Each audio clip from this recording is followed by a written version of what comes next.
নমস্কার বন্ধুরা, আজকে আবারও চলে এসেছি একটা নতুন ভিডিও নিয়ে। আর আজকে একদম ঝটপট একটা মাছের রেসিপি রান্না করবো। তো এখানে দেখুন নিয়েছি কাতলা মাছ, একদম বেশ পাকা একটা কাতলা মাছ নিয়েছি। এটা হচ্ছে পেটির পিস, এই যে গলার দিকে মানে মাথার দিকে যে পেটির পিসটা থাকে সেটাকে আমি 2 পিস করে নিয়েছি, একটা গাদার পিসের মতো না, বড় বড়। আর মাছটা দেখুন কতটা পাকা মাছ, আর 1 পিস গাদা নিয়েছি, মানে দুটো মাছ কেটে 4টে হয়েছে আর একটা গাদার পিস। তো এখানে আজকে একদম মাছ মানে ভাজা ভুজি ছাড়া খুব সহজে একটা রান্না করব। এখানে নিয়েছি বেশ বড় বড় সাইজের 2টো পেঁয়াজ, সরি বন্ধুরা, আর নিয়েছি বেশ ঝালের জন্য অনেকগুলো কাঁচা লঙ্কা, এইভাবে 2 টুকরো করে। আর এখানে নিয়েছি একটা বড় সাইজের টমেটো, একদম পাতলা পাতলা পেঁয়াজের মতো করে সরু সরু করে কেটে নিয়েছি। আর নিয়েছি 1.5 চামচ আদা রসুনের পেস্ট, আমার ঘরেই বাটা থাকে, জানেন সবাই। মাছ টাছ রান্না করতে গেলে একটু ভালো করে খুব মানে করতে হয়, মাছ কাটো ভালো করে, মশলা টশলা করো, তারপরে। আমার একদম ভালো লাগছে না আজকে রান্নাবান্না করতে, কিন্তু ছেলেটা তো আছে, খেতে দিতে হবে। আর এখানে নিয়েছি 2টো মাঝারি সাইজের আলু, এইভাবে দেখুন পাতলা পাতলা করে চড়া চড়া করে কেটে নিয়েছি। এখানে দিয়ে দিয়েছি ঘরোয়া মশলা, লঙ্কার গুঁড়ো, হলুদ গুঁড়ো, ধনে গুঁড়ো, জিরে গুঁড়ো, আর কালো জিরে, আর নুন। তো এখানে দিয়ে দিয়েছি। এবারে দিয়ে দিলাম অনেকটা সর্ষের তেল। আর আমি পুরোটা একটা কড়াইতে নিয়ে নিয়েছি, যেই কড়াইতে আমি রান্না করব। তো সেই কড়াইতে নিয়ে নিয়েছি, নিয়ে সব মশলা একসাথে ভালো করে মেখে নিচ্ছি। একদম ঝটপট 5-7 মিনিটের মধ্যে রান্না কমপ্লিট, কোনো ঝামেলা নেই, একদম ঘরোয়া মশলা দিয়ে। আমার একদম ভালো লাগছিল না বলে ঘরোয়া মশলা মানে গুঁড়ো মশলাগুলো দিয়েছি।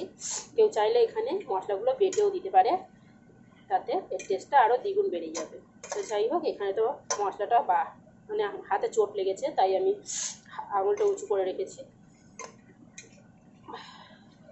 এখানে মশলা আমার মাখানো পুরো কমপ্লিট। এবার নিয়ে নিলাম মাছটার মধ্যেও আমি এই মানে মশলাটা, আলু পেঁয়াজের যে মশলাটা, সেটাও মাছের সাথে খুব ভালো করে মেখে নেব। নিয়ে আমি এবারে কড়াইটা গ্যাসের উপরে বসিয়ে দেবো। চাইলে ম্যারিনেট করে 5-10 মিনিট ছেড়ে দিতে পারেন।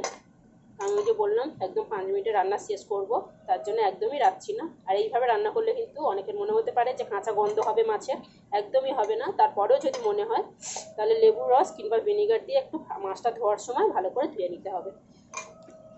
তো হয়ে গেছে, এবারে চলুন গ্যাসে চাপিয়ে দিই।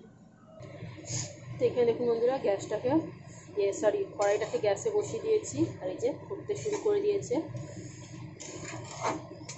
এবারে খুব আলতো হাতে মানে হালকা করে করে নাড়াচাড়া করে আমি ভালো করে এটাকে কষিয়ে নেব। আর এখানে বন্ধুরা আমার কাছে ধনেপাতা ছিল না, তাই আমি ধনেপাতা দিইনি, কিন্তু এখানে অবশ্যই ধনেপাতাটা দেওয়ার চেষ্টা করবেন।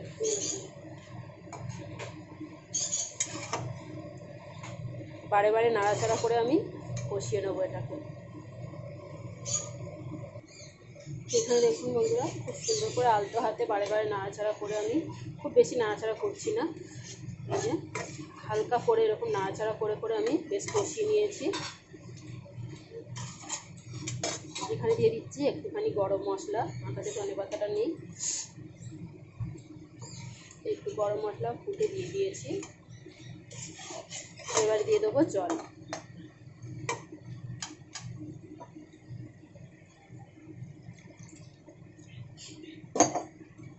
এখানে হালকা একটা গ্রেভি গ্রেভি ভাব হবে, মানে খুব বেশি পাতলা ঝোল হবে না, তাই আমি 1 গ্লাস জল দিয়েছি, ছোটো গ্লাস।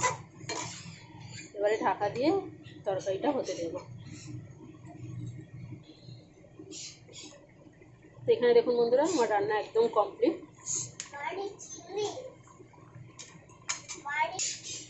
এখানে একটা কাঁচা লঙ্কা আমি চিড়ে দিয়ে দিলাম। আর এই যে তরকারিটা দেখুন কত সুন্দরভাবে হয়ে গেছে, একদম মানে কষা কষা ঝোল হয়েছে, মাখো মাখো। একটু হালকা ঝোল না হলে আবার ভালো লাগবে না।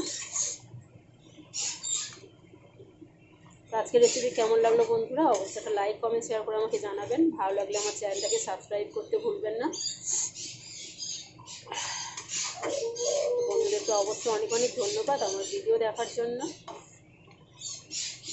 দেখুন রান্না কমপ্লিট, কত সুন্দর দেখতে লাগছে। আজকের মতো টাটা বন্ধুরা।